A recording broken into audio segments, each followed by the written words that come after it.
माधवी के बेटे का नाम आत्मानंद था।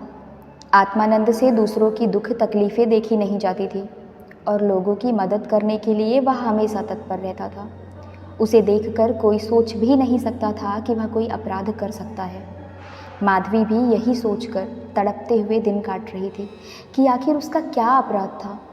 आत्मानंद में गुणों का भंडार था।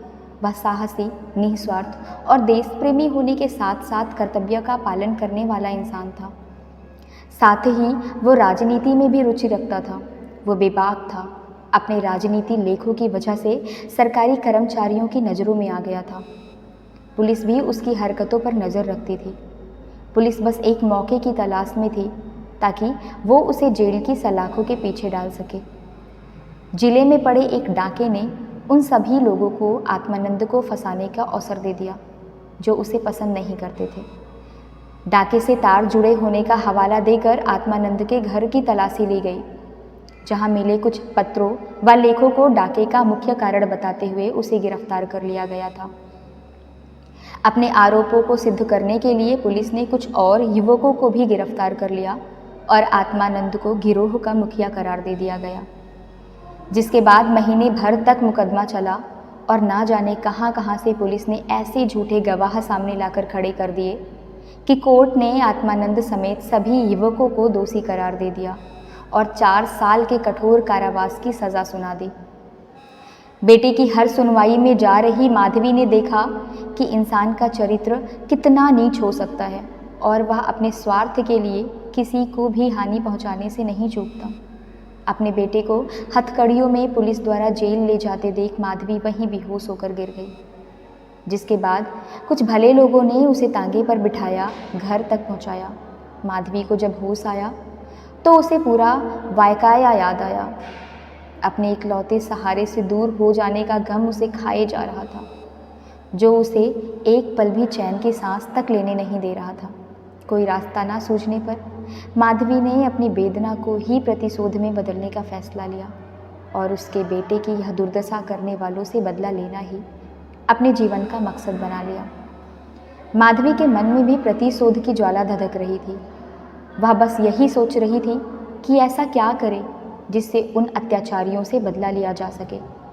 देर रात माधवी सोचती रही कि विधवा जीवन जीते 22 साल बीत गए, लेकिन अब उसे बाहर निकलना पड़ेगा। अपने अंतर्मन के माधवी कहने लगी कि इस दुनिया में अच्छे कर्मों की कोई जगह नहीं। ईश्वर ने भी निराश होकर हमसे मुंह फेर लिया हो, तो ऐसे में उन अत्याचारियों को दंडित करने के लिए उसे ही कदम उठाना होगा। शाम का वक्त था। लखनऊ में एक बड़ा सा बंगला झिलमिलाती लाइटों से सजा था, जहां दोस्तों की महफिल सजी थी और गाना बजाना हो रहा था। एक ओर मेज आतिशबाजियों से सजी थी तो दूसरी ओर तरह तरह के पकवान रखे थे। बंगले के चारों ओर पुलिसकर्मी तैनात थे, क्योंकि वह बंगला पुलिस सुपरिटेंडेंट मिस्टर बागीची का था।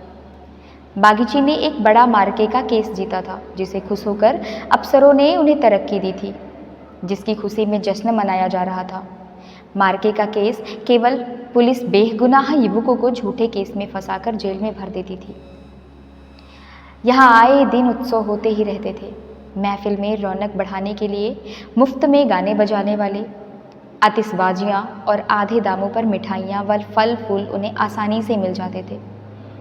दौड़ धूप करने के लिए सिपाहियों की एक टुकड़ी हर वक्त उनके घर तैनात रहती थी। महफिल में गाने बजाने का कार्यक्रम समाप्त होने के बाद मेहमान अब भोजन करने लगे थे। दुकान से दावत का सामान ढोने वाले मजदूर उन्हें कोसते हुए वहां से चले जा रहे थे। बस बाकी बचे मजदूरों के साथ वह बूढ़ी औरत वहां काम कर रही थी। वो बूढ़ी औरत चेहरे पर हल्की सी मुस्कान लिए अपने काम में मग्न थी। वह महिला और कोई नहीं बल्कि माधवी थी, जो बदला लेने के लिए मजदूर बनकर काम कर रही थी। महफिल खत्म होते होते सभी मेहमान जा चुके थे। इक्के दुक्के मजदूर बचा हुआ खाना समेट रहे थे। माधवी एक कोने में चुपचाप बैठी एकटक सभी को देखे जा रही थी।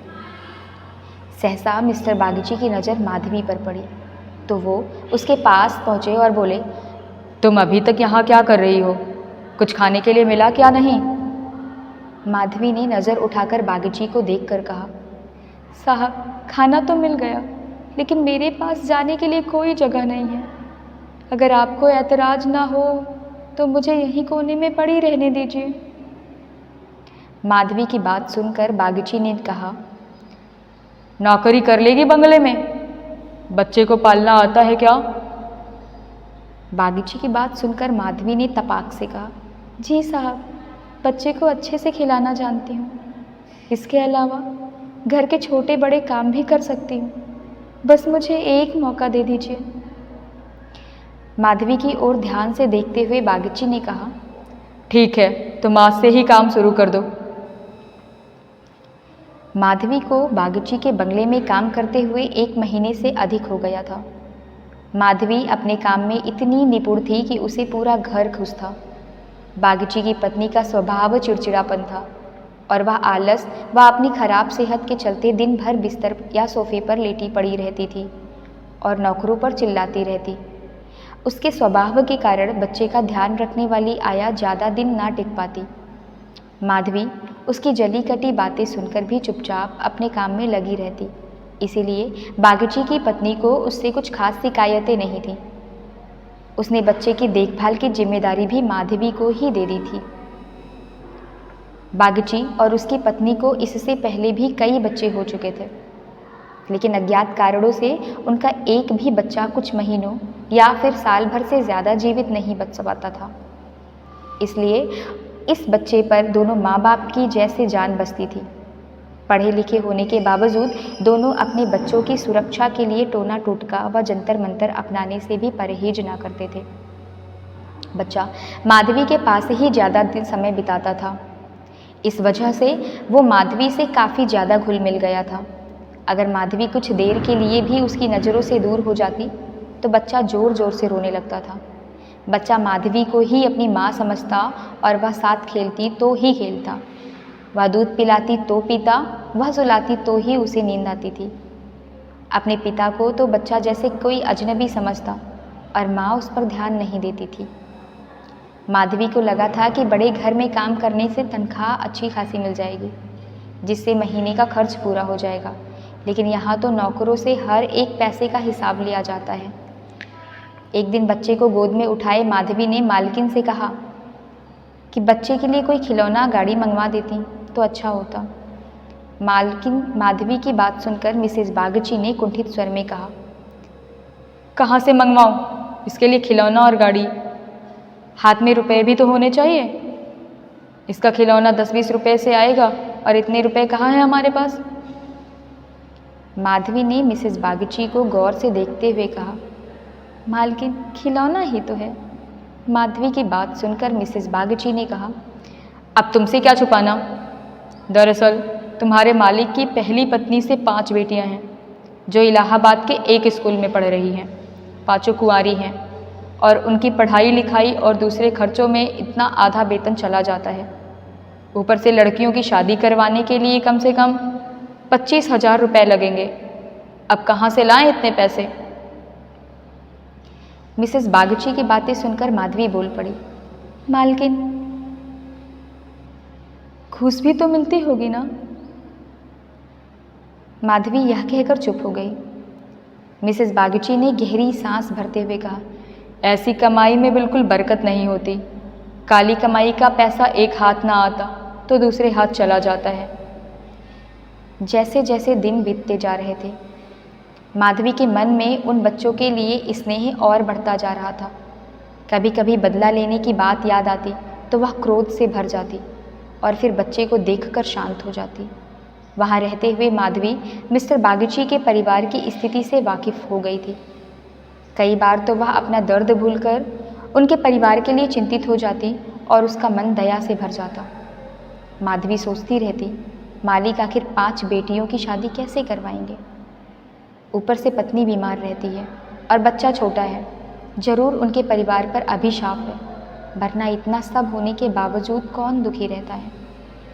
कमज़ोर बच्चे के लिए बरसात तो बीमारियां लेकर आती हैं। बरसात में उन्हें अक्सर खांसी, जुकाम, बुखार घेर लेता है। ऐसी ही बरसात में माधवी एक दिन किसी काम से अपने घर चली गई। पीछे से बच्चे ने रो रो कर पूरा घर सिर पर उठा लिया। कुछ देर गोद में उठाने के बाद मिसेस बागची ने एक नौकर को उसे टहलाने के लिए सौंप दिया। कुछ देर आंगन में घुमाने के बाद नौकर ने बच्चे को हरी घास पर बैठा दिया।